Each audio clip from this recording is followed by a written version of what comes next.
सुप्रभात। मैं जगेंद्र राणा। एक कंचन एक कामनी, यह हमारी आज की आध्यात्मिक चर्चा का विषय है। एक कंचन एक कामनी। अधिकतर 3 बातों के तालमेल से सारा काम चलता है, चाहे वह कार्य सांसारिक हो या परमार्थिक हो। यहाँ पर साधारण तौर पर हम ये विचार कर रहे हैं कि हमारा ध्येय क्या है। प्रत्येक कार्य को करने से पहले ध्येय बनाना पड़ता है, उद्देश्य बनाना पड़ता है। तो जो कार्य हम करते हैं उसको करने का हमारा उद्देश्य क्या है, हमारा लक्ष्य क्या है, मकसद क्या है। बिना ध्येय के कोई कार्य हो ही नहीं सकता। हम यहाँ पर ध्येय का अर्थ विशेष रूप से ग्रहण करें तो साधना पक्ष में ध्यान, ध्याता और ध्येय को मानना पड़ेगा। ध्याता माने ध्यान करने वाला।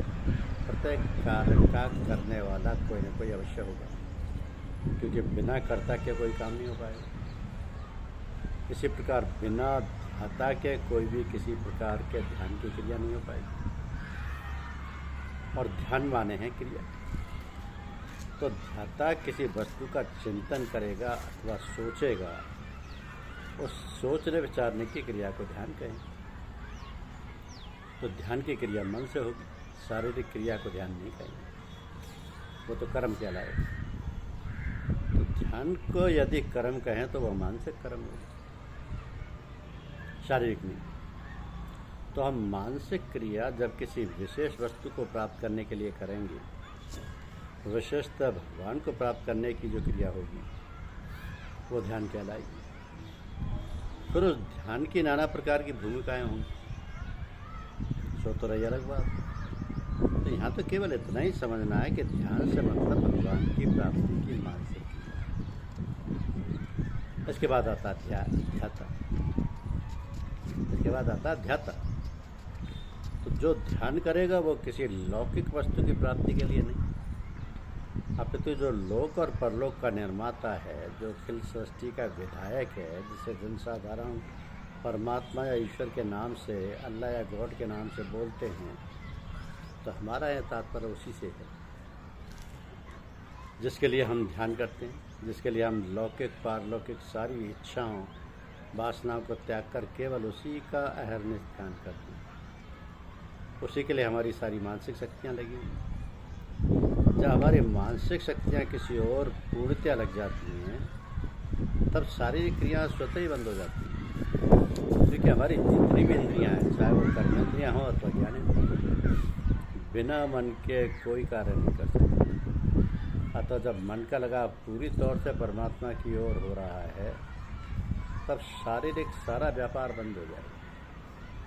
फलतः यहाँ पर यही समझने और जानने की आवश्यकता है कि हमारा ध्येय में लगा हुआ है, और इस प्रकार ध्यान करते करते जब हमारी संपूर्ण वृत्तियाँ ध्येयाकार हो जाएंगी, तब फिर हम उस ध्येय में हो जाएंगे। और वृत्तियाँ हमारे ध्यान में नाना प्रकार के विघ्न या बाधा पहुँचाएंगी, तब ध्येय की प्राप्ति कैसे होगी। तो ये वृत्तियाँ योग दर्शन में 5 प्रकार की बतलाई गई हैं। इन 5 प्रकार की वृत्तियों के अंतर्गत सारी वृत्तियाँ आ जाती हैं। वैसे वृत्तियाँ तो असंख्य हैं। जब ये सारी वृत्तियाँ निवृत्त हो जाती हैं और जब असंप्रज्ञात समाधि में प्रवेश होता है, तब वृत्ति ध्येयाकार होती है और तब कहीं ध्येय की प्राप्ति होती है। यद्यपि उसके बाद भी बहुत सी अवस्थाएं पार करनी पड़ती हैं, किंतु उस प्यारे की झलक मिलने लगती है और ध्याता को यह आश्वासन मिल जाता है कि प्यारे की गली में आ गए हैं। इस प्रकार ध्येय की प्राप्ति होती है। तो जो ध्येय की प्राप्ति का मार्ग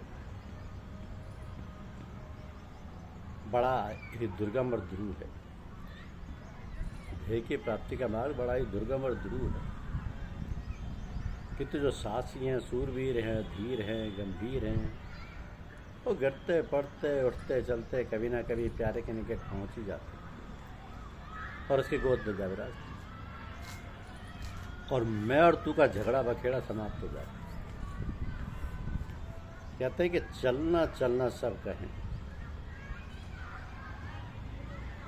पहुँचे बिरला को।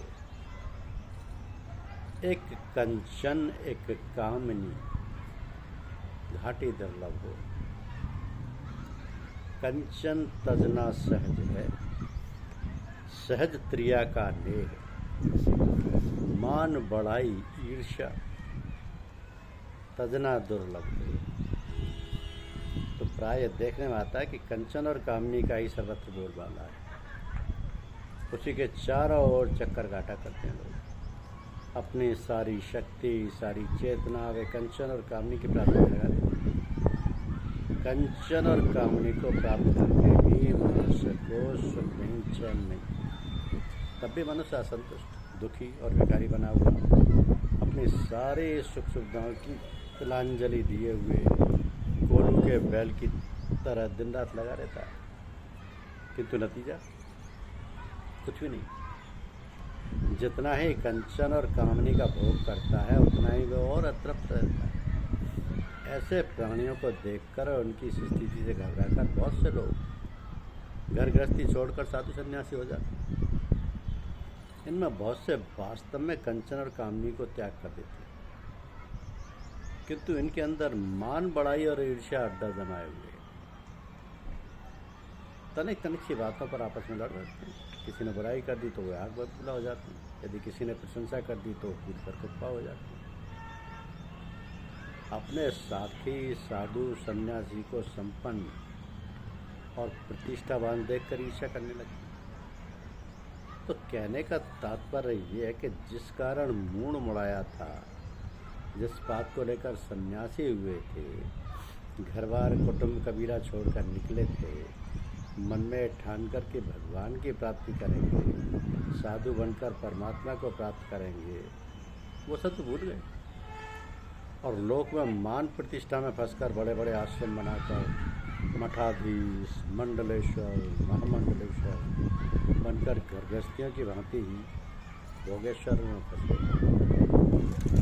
तो कहावत है कि आए थे हरिभजन को, कोटन लगे कपास, अर्थात भूल गए ध्येय को, फंस गए 99 के चक्कर से। तो हमारा ध्येय क्या है?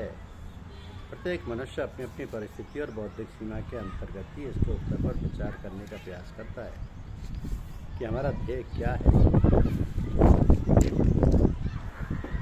मनुष्य का अर्थ है मनुष्य मननशील प्राणी, जो संकल्प विकल्प करता है, सोचता है, विचारता है, जो विवेकशील है, जिसमें समझ है, जिसमें निर्णय करने की शक्ति है और जो प्रत्येक विचार मनुष्य मात्र के कल्याण की दृष्टि से करता है, जो प्रत्येक शब्द भली प्रकार सोच समझकर प्रत्येक व्यक्ति के हित के लिए बोलता है, जिसके सारे कार्यकलाप प्राणी मात्र के कल्याण के लिए हों, वास्तव में तो वही मनुष्य कहलाने का अधिकारी है।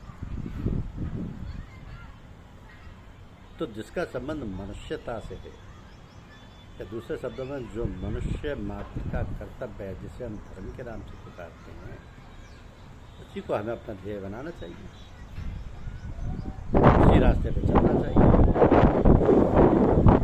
वही एक रास्ता है, क्योंकि इस रूपांतर का नाम ही मृत्यु है। शरीर में जो भी तत्व हैं वो अपने अपने तत्वों से जाने, शरीर नष्ट हो जाता है, किंतु जो अन्य शरीर है वो अपने तत्व में मिलने की क्षमता अभी नहीं रखती।